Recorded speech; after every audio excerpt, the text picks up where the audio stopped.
काफ़ी अरसे से रोड एक्सीडेंट इस पर हुए हैं। काफ़ी अरसे से कितने साल हो गए, बहुत ज़्यादा एक्सीडेंट हुए, बसों के बसें जल गए। आपके जैसे रेगी साहब ने कहा, कमिश्नर साहब भी शादी का हादसे का शिकार हुए और काफ़ी माएँ बहनें इस रोड के नज़र हो गए। काम तो इसका टेंडर हुआ है मगर काफ़ी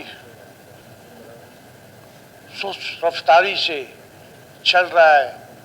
जैसे रेगी साहब ने कहा कि पैसे आते हैं, टिकटें नहीं हैं, कहाँ लग गए नहीं लग गए। पिछले दफ़ा हमारी मीटिंग हुई, उसमें हमारे सीएम साहब भी थे, शहबाज शरीफ साहब थे, दोनों को भी हमने याद दहानी कराई। और इसके अलावा N65 जो बोलांग का रोड है, वहाँ पर भी काफ़ी एक्सीडेंट होते हैं।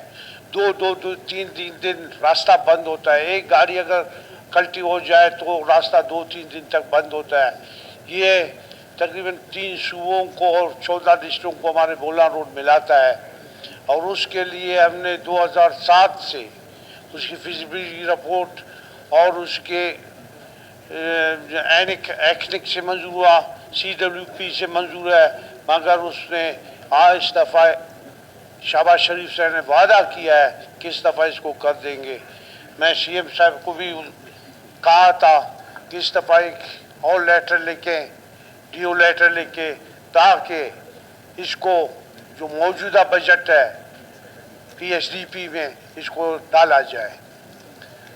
और ये तकरीबन अभी 17 साल से स्पीकर साहब CWP इसका हुआ है, एक्निक से मंजूर हुआ है, उसके बावजूद हर साल इसे निकाला जाता है PSDP से, फिर मैं जाता हूँ उसको मिन्नत सुन्नत करके डाला जाता है। और इस दफ़ा हमारे मियाँ शहबाज शरीफ ने जब मीटिंग हुई थी, उसने हमें यकीन दहानी कराई है कि इसको हम डाल देंगे।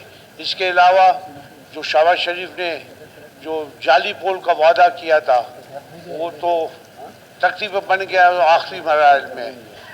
और मैं अपने रेगी साहब को ये कहता हूँ कि जब NHA के मिनिस्टर थे मौलाना साहब के बेटे साहब, तो उस टाइम भी ये रफ्तारी जारी था, उस टाइम भी कोई ऐसी हिकमत अमली नहीं की गई कि कामों को तेज़ किया जाए। Thank you.